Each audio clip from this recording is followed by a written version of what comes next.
Distribution formula આપણા 10મા રેન્જમાં જોવા જઈએ તો બે બિંદુઓ A અને B એના યામ x1 y1 અને B ના યામ x2 y2 જે આપણે સમજાણીએ છીએ। હવે આ બે બિંદુઓ માટે આ લાઈન સેગમેન્ટ એટલે કે રેખાખંડ ઉપર અજ્ઞાત કોઈપણ ઠેકાણે બિંદુ P જો અસ્તિત્વ ધરાવે તો બિંદુ P રેખાખંડ AB નું વિભાજન કરે છે તેમ કહેવાય। અને આ જે વિભાજન છે તે A અને B ના અંદરના ભાગમાં બિંદુ P આવતું હોવાથી આ પ્રકાર કહેવાય અંતઃવિભાજન।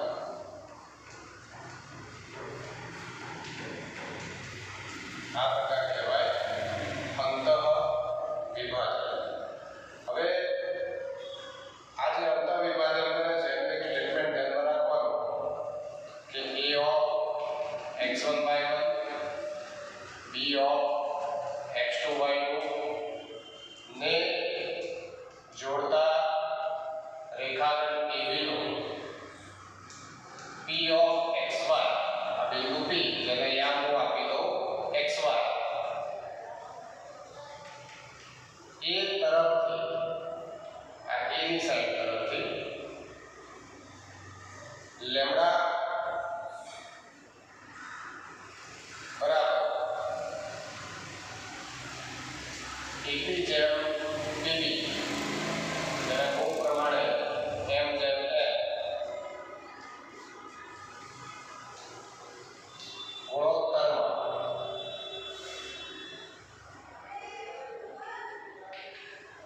વિભાજન કરે તો વિભાજન કરતા બિંદુ P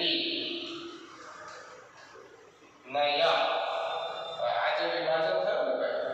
એ અંતઃવિભાજન શબ્દ વાપરવાનો।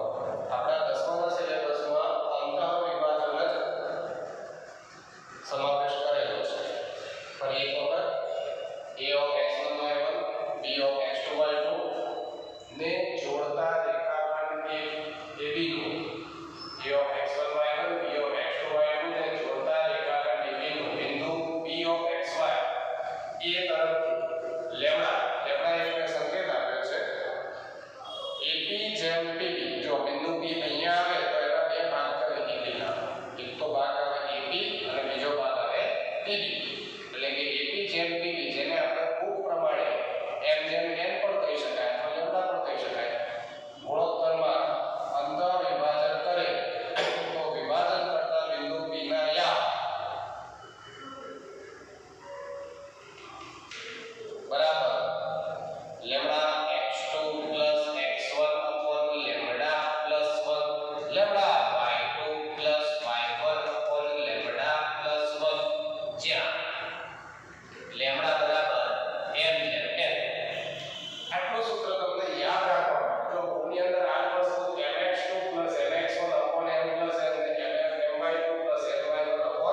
રેખાખંડ AB ના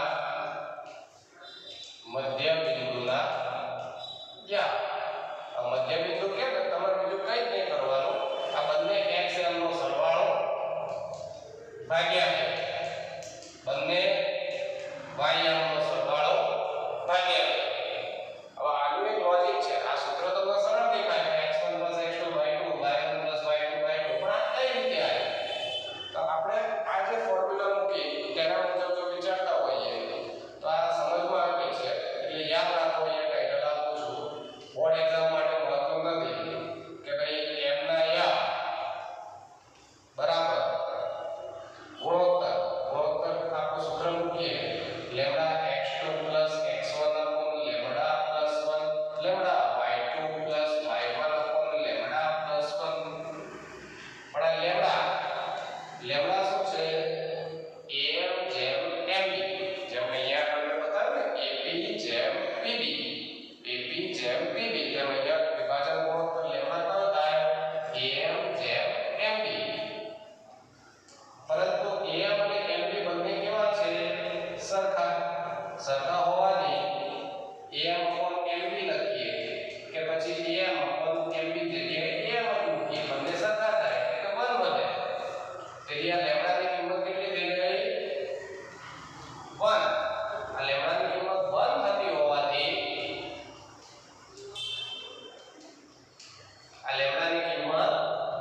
1 થતી હોવાથી અહીંયા સાદુરૂપ લખાય છે x1 x2 y2 અને y1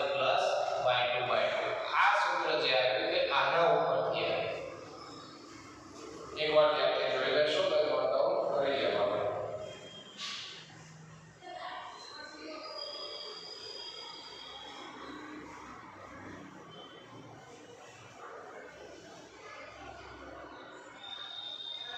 મોબાઈલ પોઝ કરીને આ બીજી વર્ક તમારે નોટ કરવાનું રહેશે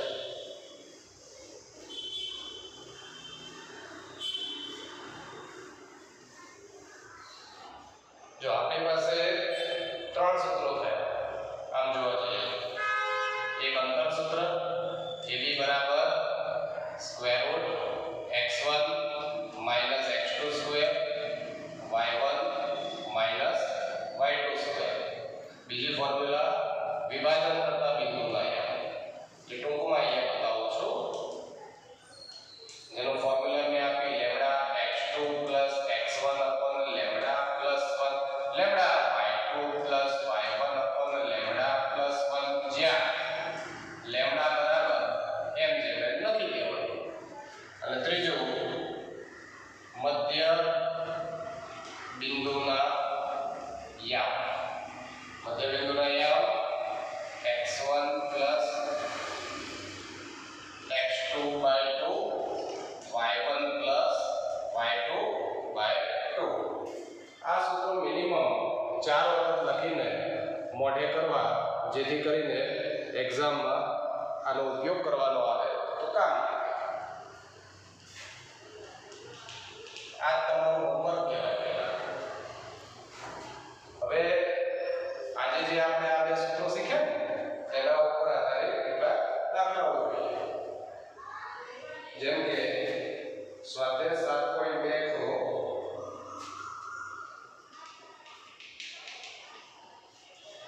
એનો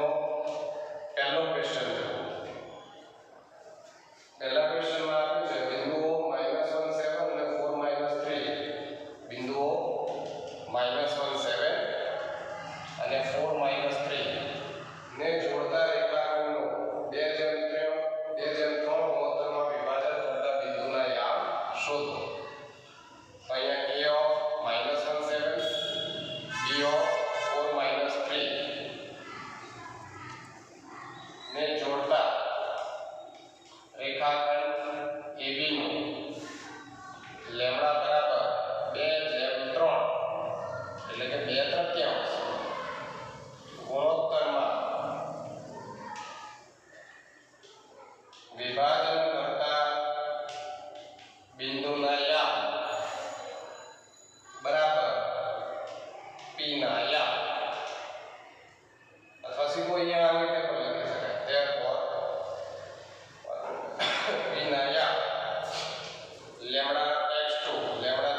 બીજું આવ્યું અને x2 y2 મળવાનું.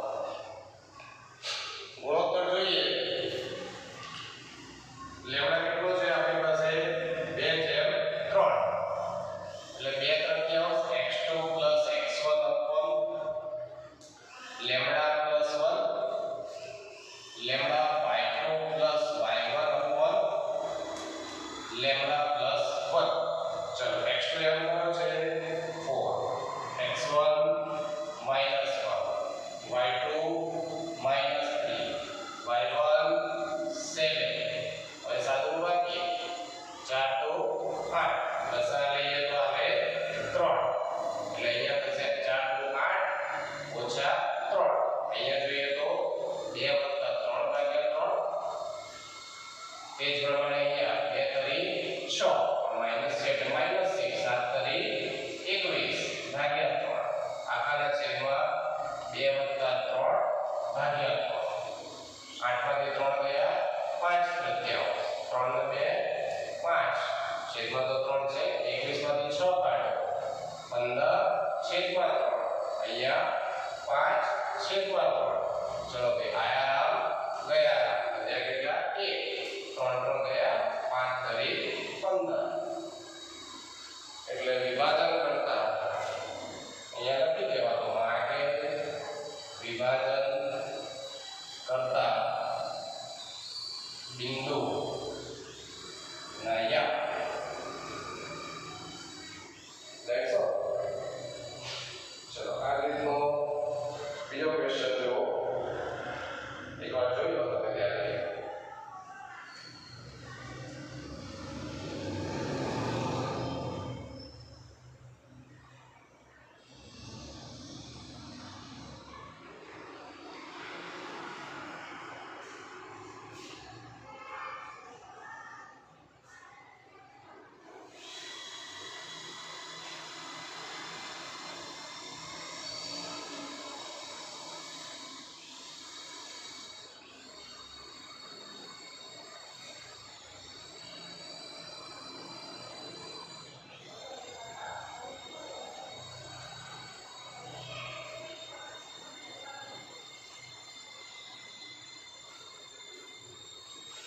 સેકન્ડ ક્વેશ્ચન જો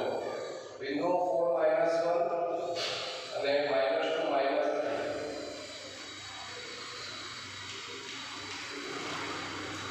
4 -1 અને -2 -3 ને જોડતા રેખાખંડના ત્રિભાગ બિંદુના યામ.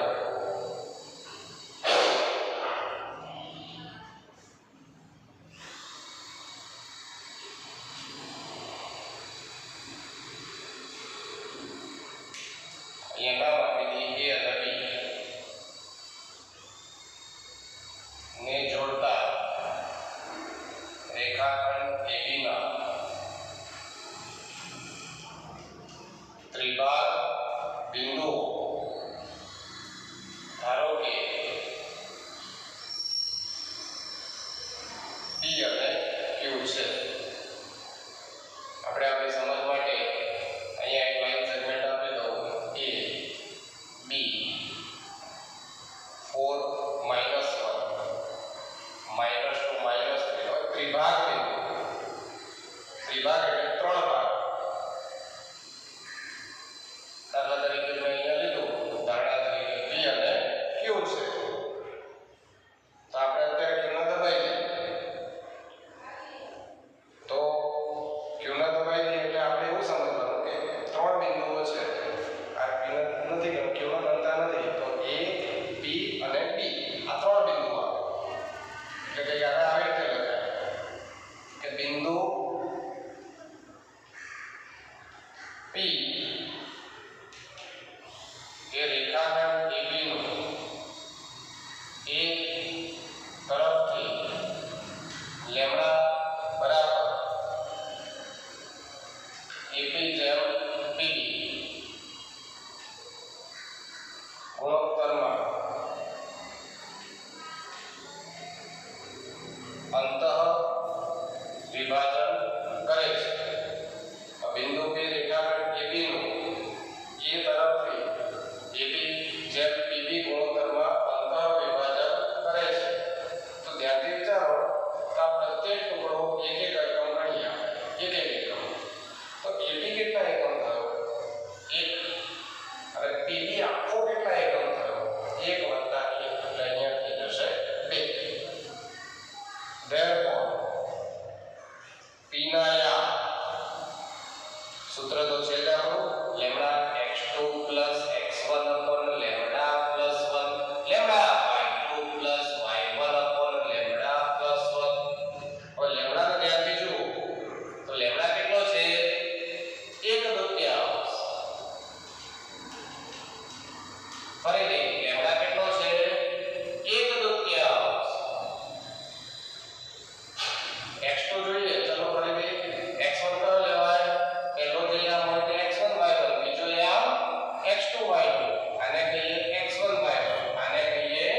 છેદની અંદર જોઈએ તો લસા આવશે 2 1 વત્તા 2 અહીંયા 1 ગુણ્યા ઓછા 3 એટલે કોઈ માઈનસ 3 પ્લસ માઈનસ માઈનસ 2 છેદમાં 2 આખામાં છે 1 વત્તા 2 ભાગ્યા 2 સાદું લઈએ તો છેદનો છેદ તો ઉડી ગયા ભાઈ 8 ઓછા 2 એટલે 6 ભાગ્યા 3 ઓછા 5 ભાગ્યા 3 અહીંયા લસાઅ છેદ ઉડાડી દીધો તો વધે 2 અને ઓછા 5 પ્રત્યાંશ તો આ થયા પીના યામ હવે ત્રિભાગ બિંદુ આપણે બે ધારે એક ધારે P જેના યામ આવી ગયા અને બીજું બિંદુ લઈએ છે Q ચલો જોઈએ P ના યામ કેટલા આયા 2 5/3 હવે Q ના યામ શોધવા છે તો Q ના યામ આ રીતે પણ શોધાય જેમ આ શોધ્યા છે એ રીતે કે લેમ્બડા અહીંયા લખાવું કે ભાઈ બિંદુ Q એ રેખાખંડ AB નું એ તરફથી લેમ્બડા બરાબર AQ જેમ QB AQ જેમ QB હવે AQ થાય 2 એકમ એટલે 2 જેમ 1 ગુણોત્તરમાં વિભાજન કરે એ પ્રમાણે ગણતરી થાય અથવા એક શોર્ટ ટ્રિક બતાવો હવે Q એ રેખાખંડ AB નું કેવું બિંદુ થાય ભાઈ તો કે મધ્ય બિંદુ કેમ તો P અને Q એ રેખાખંડ AB ના ત્રિભાગ બિંદુઓ છે P અને Q એ રેખાખંડ AB ના ત્રિભાગ બિંદુઓ છે એનો મતલબ AP PQ અને QB આ ત્રણેય ટુકડા કેવા થયા સરખા આ ત્રણેય ટુકડા અત્યારે એક એકમ તમારી સમજ માટે આપ્યા હતા પણ આ ત્રણેય ટુકડા સરખા થયા તો Q એ રેખાખંડ PB નું મધ્ય બિંદુ હોવાથી Q ના યામ તો Q ના યામ P અને P એનું મધ્ય બિંદુ Q બની ગયું તો અહીંયા સાદુરૂપ અપાયા છે 2 વત્તા ઓછા 2 ભાગ્યા 2 ઓછા 5 પ્રત્યાંશ વત્તા ઓછા 3 અને ભાગ્યા 2 2 માંથી 2 ગયા 0 અહીંયા લસાઅ સાદુરૂપ લે -5 -9 નાખાન છેદમાં 5 છેદમાં 2 લસાઅ લીધો એટલા માટે સોરી લસાઅ આવશે અહીંયા 3 એટલે 3 તરી 9 ઓકે 0/2 0 અહીંયા સાદુરૂપ લઈએ તો ઓછા 5 ઓછા 9 ઓછા 14 છેદનો છેદ સોરી અહીંયા 3 છેદમાં આવશે 2 છેદ ઉડાડીએ તો -2 -7 અને 2 અહીંયા 3 એટલે થઈ જશે 0 -7/3 એટલે માગેલ ત્રિભાગ બિંદુઓ અહીંયા માગેલા ત્રિભાગ બિંદુઓ કયા થયા બે થયા એક થયો 2 -5/3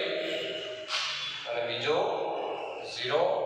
-7/3 નોંધી લેશો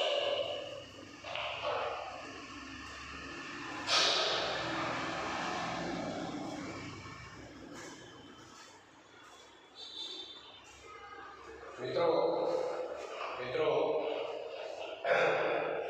વધુ અભ્યાસ કરવા માટે આપણે નેક્સ્ટ લેક્ચરમાં ભેગા થઈશું ત્યાં સુધી દરેક દાખલા રકમ સાથે 2 વખત અને સૂત્રો 4